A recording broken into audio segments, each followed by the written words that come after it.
everyone, and welcome back to the Go Deeper with VU mini-series. This series is meant to be our online community where we talk about lifestyle, skincare, and wellness. My name is Kayla, and I'm the marketing director for Volta Urbano, and today we are joined by our two co-founders. I'm Leela, the CEO. And I'm Mark. I'm the CFO, COO, and I'm in charge of Alphabet Soup titles. Many companies are realizing that implementing sustainability goals and strategies is something that consumers are really expecting from these companies these days. Today, we wanted to talk a little bit more about our products and our packaging and how we're contributing to sustainability. And we also wanted to touch on our company ethics. So I have a few questions for Leela and Mark today. The first question is, how does Volta Urbano contribute to sustainability? Thanks, Kayla. Can I start off by talking about what we would conceive in the ideal world? Yes. And then we can compare it to what we can actually achieve today, and you can get the arc of where we're heading. For us in the ideal world, we would know every farmer, every forager who harvests every natural product that becomes an ingredient in our formulations. And those formulations will be packaged in perfectly biodegradable or compostable packaging that would keep those products safe. And we would deliver them through a zero carbon footprint delivery service from our zero carbon footprint facility. And that would be great. And we work consciously to achieve as much of that as we can. So let me start off by breaking down where we actually are in the real world, if that's okay. Yes, of course. To start with, we talk to our formulation partners. We don't have our own laboratory. We don't own our own warehouse yet. We're small. But we do ask them, what is the chain of custody? We are able to genetically identify every ingredient and make sure that the ingredient is actually the ingredient. So for example, when we go looking for chamomile, we don't go looking for just chamomile. We don't even go looking for just blue chamomile. We want Roman blue chamomile because it has the highest concentrations of azulene, which is a wonderful calming ingredient you can find in our moisturizing blue oil. What we can't verify genetically from a lab right now was every person treated fairly along the chain of custody. We hope to get there. Most companies can't yet. Once we make those formulations with great ingredients that we know are the right ingredients, we then look at how do we put them into the right containers. And the first thing we consider is, will the container keep the product safe from contamination or being tainted by things like sunlight? And in that regard, what we do is for every product of ours that's 1 ounce or smaller, like any of our serums or any of our creams or moisturizers, they always go in glass because glass can be recycled. And we always paint that glass, except for our moisturizing blue oil, to make sure that sunlight can't get into it. We also package them in perfectly biodegradable unit cartons. So everything in these products, except for the pump on the treatment pumps, are perfectly recycled glass. And that treatment pump, just so you can see it, I broke one out today.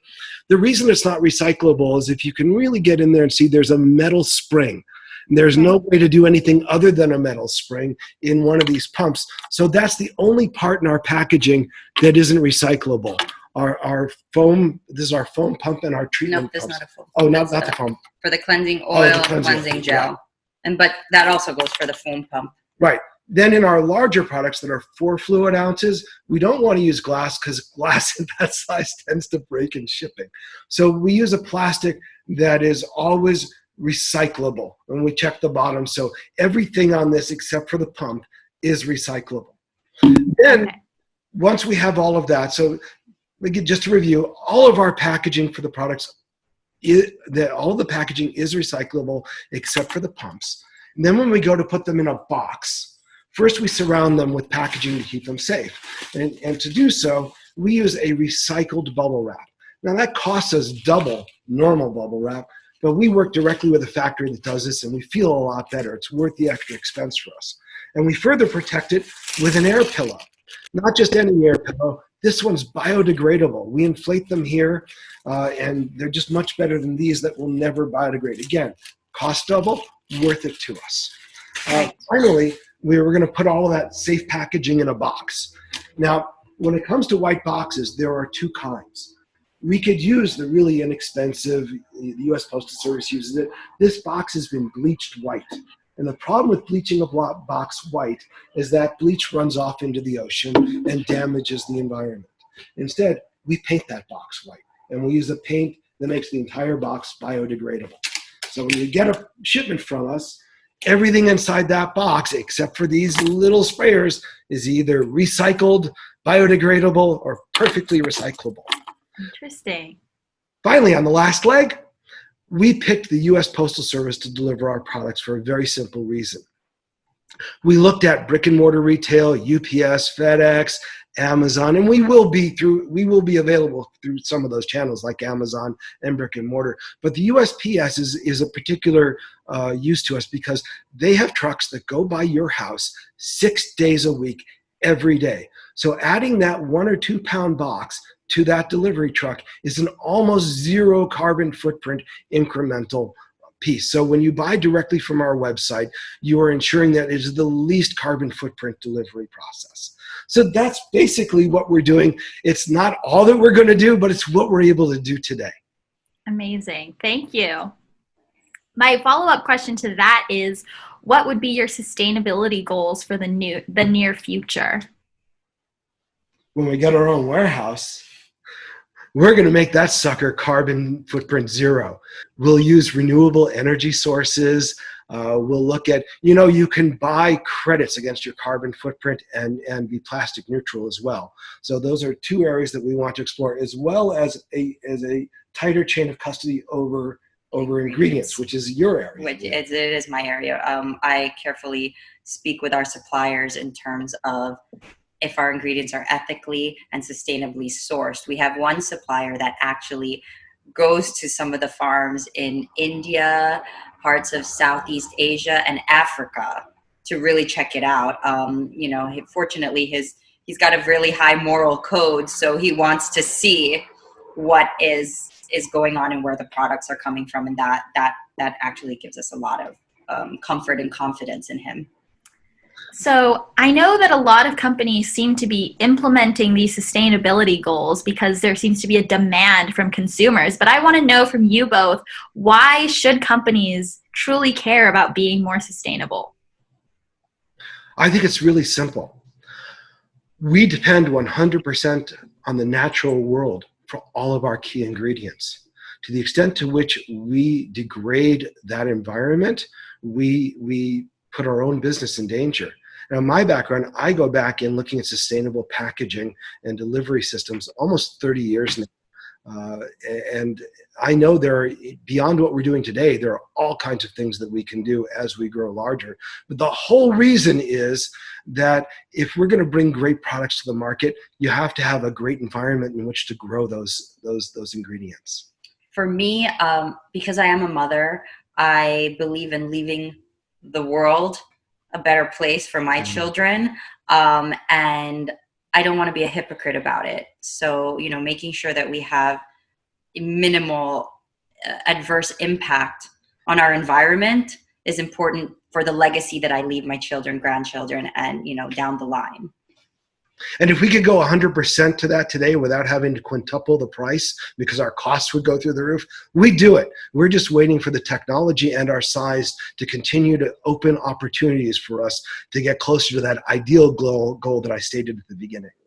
Right. And it's really great that technology is just quickly improving over the years in terms of packaging. And my last question is, in regards to company ethics, what are values that are most important to you and the company and how you operate? Integrity is probably would you say that's our number one? Yeah, for me, it's treat everyone as you wish to be treated. Yeah. And there's an integrity in that's implicit. Like, we want to provide high performing products at a fair price point.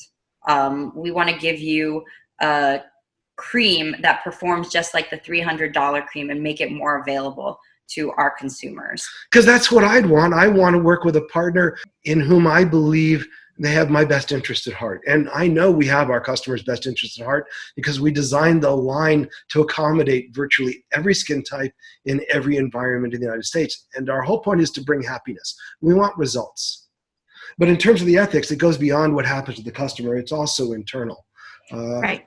Neither Leela nor I insulate ourselves from anybody in the organization or any partner or any customer. We're reachable because we never want to be out of touch.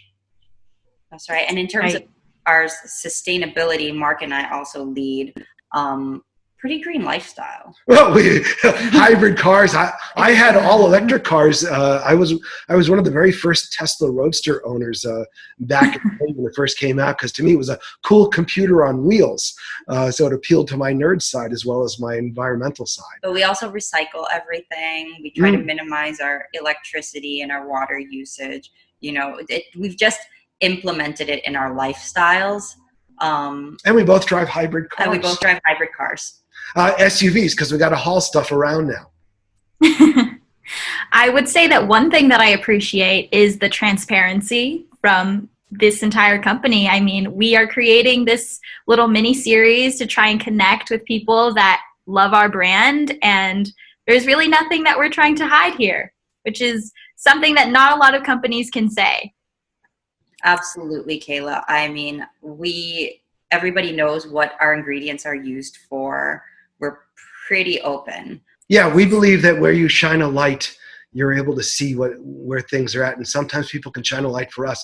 If someone shows us something that we're doing wrong that's very correctable, yes, thank you. It's no, don't show it. It's please show it to me, because that's our opportunity to do better. And we know that that's a goal every day, because nobody we know has ever hit perfect. Well, and also we believe that providing our consumers with as much information as possible empowers them. Right. Definitely. Well, with that said, is there anything else that you all wanted to share with us today? Yeah, it's not the easiest thing to do. It requires added mindfulness on everyone's part. I mean, it's asked us to change habits that certainly I didn't grow up with. Did you? No. However, it is that little extra moment of pause to say, can I do a little bit better here? Something that helps out, leaves a legacy for those behind us. Because like as Leela's a mom, I'm a dad. I've got 2 boys, and one day might be a grandfather. Who knows?